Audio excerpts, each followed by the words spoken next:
وأرسله ليلا وأنتظره حتى يجف نهارا، فبهذا أحتجب عنهم نهارا بالأسبوع.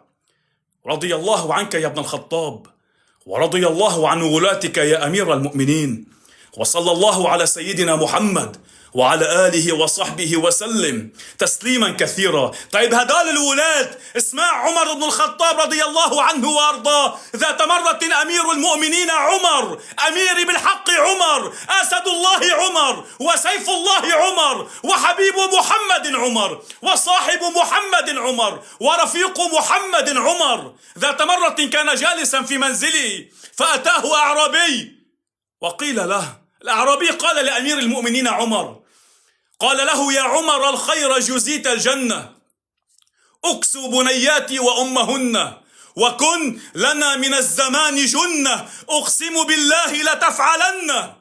فقال له سيدنا عمر: وإذا لم أفعل يكون ماذا؟ فقال الأعرابي: قال: يا أمير المؤمنين أكون قد رحلت. فقال له سيدنا عمر: وإذا رحلت يكون ماذا؟ فقال له الأعرابي: عن حالي لتسألن يوم تكون الأعطيات يمنة، والواقف المسؤول بينهن إما إلى نار وإما إلى جنة.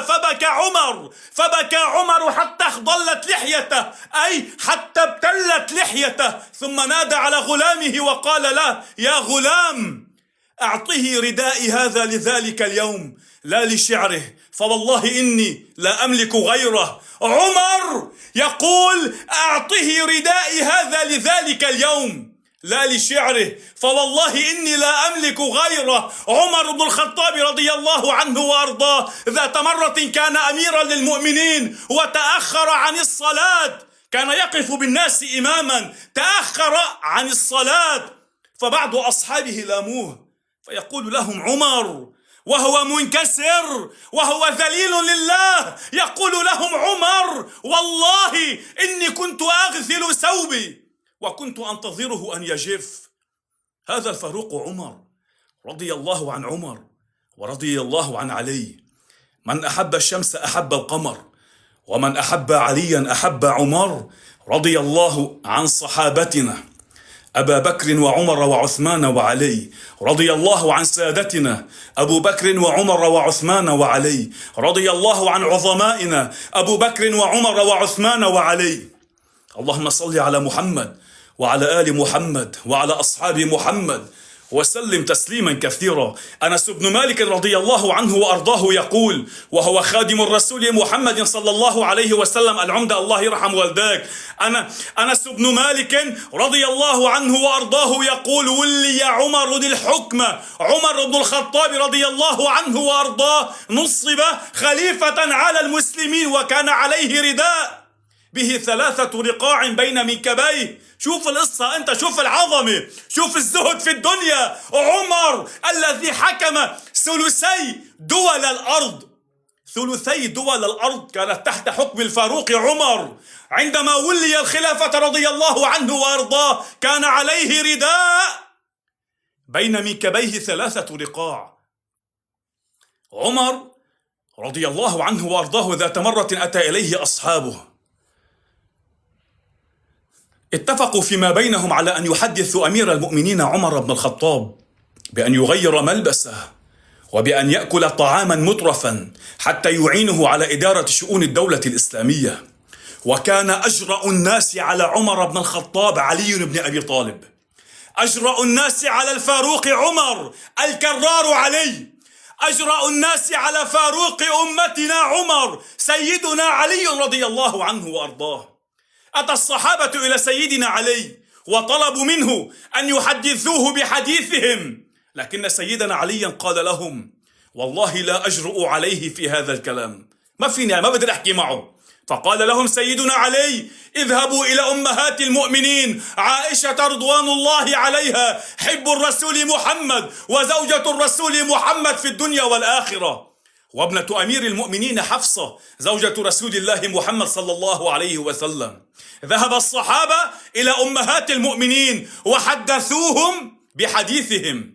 استدعت أم المؤمنين عائشة وأم المؤمنين حفصة أمير المؤمنين عمر بن الخطاب رضي الله عنه وأرضاه، وطلبا منه وقالا له. قالت له عائشة رضوان الله عليها أم الطهر والعفاف، أم المؤمنين زوجة الرسول محمد بنص القرآن، وأزواجه أمهاتهم. يقول الله تبارك وتعالى في محكم تنزيله عن زوجات الرسول محمد: وأزواجه أمهاتهم، شاء من شاء وأبى من أبى، وأبى من أبى. زوجات الرسول محمد أمهات المؤمنين. عائشة أم الطهر والعفاف أم المؤمنين، زوجة رسول الله محمد في الدنيا والآخرة، وحب رسول الله محمد صلى الله عليه وسلم. عائشة من قال فيها رسول الله محمد: لا تؤذوني في عائشة. استدعت عائشة رضوان الله عليها وحفصة رضوان الله عليها عمر بن الخطاب رضي الله عنه وأرضاه. وبمعنى كلام السيدة عائشة، وبمعنى كلام السيدة عائشة، قالت السيدة عائشة بنت الملوك بارك الله فيك، قالت السيدة عائشة لعمر بن الخطاب رضي الله عنه وأرضاه: يا أمير المؤمنين، باتت الوفود تأتي إليك من كل صوب وحدب، أولا تأكل يا أمير المؤمنين طعاما مترفا يعينك على إدارة شؤون الدولة الإسلامية، وهلا نزعت عنك المرقع؟ فشبه إلا عمر شبه إلا لعائشة رضوان الله عليها. قال لها: يا عائشة، أو ما عرفت أن رسول الله محمد ما جمع بين غداء وعشاء في يوم واحد؟ قالت: نعم. قال لها: يا عائشة، أو ما عرفت أن رسول الله محمد ما شبع من خبز الشعير؟ قالت له: نعم. قال لها: يا عائشة، أو ما عرفت أن عباءة الرسول محمد كانت فراشه ليلا وعباءته نهارا؟ قالت: نعم. قال لها: يا عائشة، أو ما عرفت أن رسول الله محمد لبس الخشن من الصوف حتى حك جلده؟ قالت: نعم. ثم التفت إلى ابنته حفصة وقال لها: يا حفصة، أو ما أخبرتيني أن رسول الله محمد عندما أثنيت العباءة تحت نام؟ شوف لوان، قال لحفصة، قال لها: يا حفصة، أو ما أخبرتيني أن رسول الله محمد عندما أثنيت العباءة تحت جسده أحس بالراحة فنام وما استيقظ إلا على أذان بلال؟ قالت له: نعم. فيقول عمر: والله ما أكلت مترفا وما خلعت المرقع حتى يأتي الأجل، اقتداء بالنبي محمد وبخليفة الرسول أبي بكر. لك هذا عمر يا رجل، لك هذا عمر يا بعي، هذا عمر يا صديقي، هذا عمر. إذا البعض كذب عليك بقصص وهمية عن أمير المؤمنين عمر، لا والله ما لها أساس. لك سيدنا عمر كان تحت قول الله تبارك وتعالى: والسابقون الأولون من المهاجرين والأنصار ومن اتبعهم بإحسان رضي الله عنهم ورضوا عنه. عمر كان تحت قول الله تبارك وتعالى: لقد رضي الله عن المؤمنين إذ يبايعونك تحت الشجرة. عمر كان تحت قول الله تبارك وتعالى: محمد رسول الله والذين معه أشداء على الكفار رحماء بينهم. عمر الذي قال فيه رسول الله محمد: إن الله أجرى الحق على قلب عمر ولسانه. عمر الذي قال فيه رسول الله محمد: يا عمر، ما رآك الشيطان سالكا فجا إلا وسلك فجا غير فجك يا عمر. عمر الذي قال فيه رسول الله محمد: لقد كان فيما قبلكم من الأمم محدثون، فإن يكن محدث من أمتي فهو عمر. عمر الذي قال فيه رسول الله محمد: لقد رأيت في منامي أني أتيت دلوا من لبن فشربت حتى خرج الري من أطرافي ثم أعطيت فضل عمر. عمر وأبو بكر الذي قال فيهم رسول الله محمد: إن لي وزيرين في الأرض هما أبو بكر وعمر. وهذا الحديث رواه أبو سعيد الخدري. إذا أنت واعي، وأنا بقول لك شغلتان: الله تبارك وتعالى ميزك عن الحيوان بنعمة العقل. الله تبارك وتعالى ميزك عن الحيوانات بنعمة العقل. أناس صاحبوا محمد صلى الله عليه وسلم سيدنا في حياتهم، كانوا أصحابه في حياتهم، وجاوروه بعد موته. أبا بكر وعمر كانوا أصحاب الرسول محمد في حياته وجاوروه بعد موته. من أنت حتى تتجرأ عليهم؟ من أنت حتى تقلل من شأنهم؟ من أنت؟ من أنت حتى تنسب إليهم ما تنسب؟ يقول الرسول محمد صلى الله عليه وسلم: لا تسبوا أصحابي، فلو أن أحدكم أنفق مثل أحد ذهبا ما بلغ مد أحدهم ولا نصيفه. ويقول الرسول محمد: من سب صحابتي عليه لعنة الله والملائكة والناس أجمعين. ويقول الرسول محمد: عليكم بسنتي وسنة الخلفاء الراشدين من بعدي. آيات عظيمة وأحاديث جميلة دخل تحتها سيدنا أبو بكر وعمر. بتجيني أنت بدك تشتم أبو بكر وعمر؟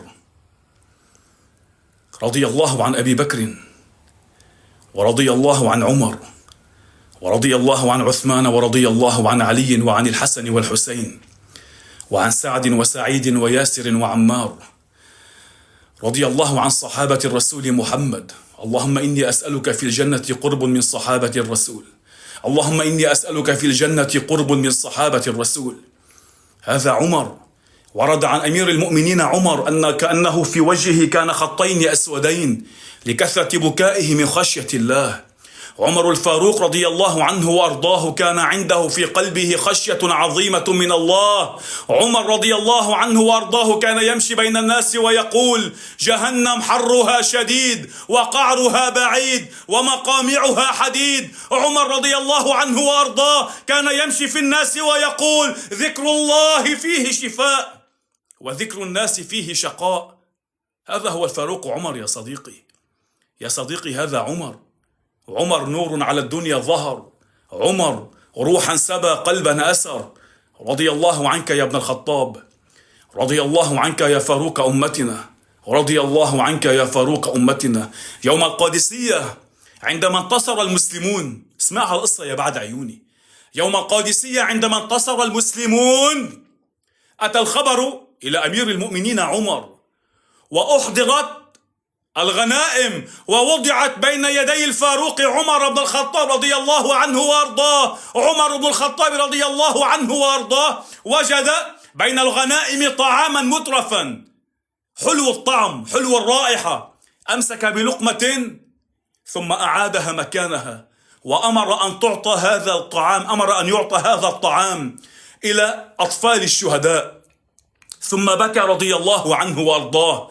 أتى إليه أحد أصحابه وقال له: يا أمير المؤمنين، هذا يوم فرح وليس بيوم حزن. فيقول له سيدنا عمر: إني أخاف أن تنتشر بينكم البغضاء بسببها.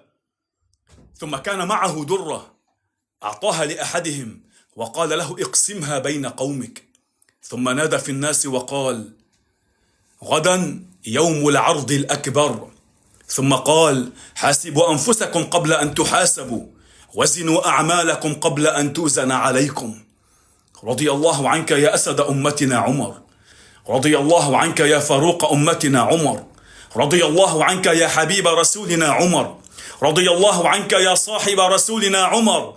رضي الله عنك يا رفيق رسولنا عمر. رضي الله عنك يا عم رسولنا عمر. رضي الله عنك يا صهر علينا عمر. عمر رضي الله عنه وأرضاه تزوج أم كلثوم ابنة علي رضي الله عنها وأرضاها، وهذا ثابت في كتاب الكافي للكليني، وهو أحد الكتب المعتمدة عند الطائفة الشيعية. يقول الراوي عن علي بن إبراهيم عن ابن أبي النجران عن عاصم بن حميد عن منصور بن حازم قال سألت الإمام الصادق.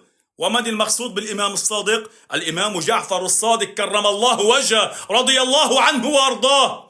قال: سألت الإمام الصادق: هل للمرأة أن تمضي عدتها في قال سألت الإمام الصادق: هل للمرأة أن تمضي عدتها في بيت أبيها بعد وفاة زوجها؟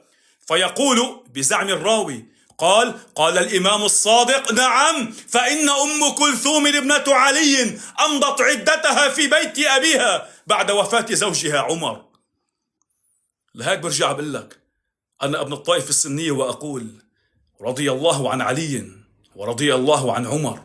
رضي الله عن عمر ورضي الله عن علي. اللهم إني أسألك في الجنة قرب منهما اللهم إني أسألك في الجنة قرب منهما، اللهم إني أسألك في الجنة قرب منهما. لا إله إلا الله محمد رسول الله. اللهم صل على محمد وعلى آله وصحبه وسلم تسليما كثيرا.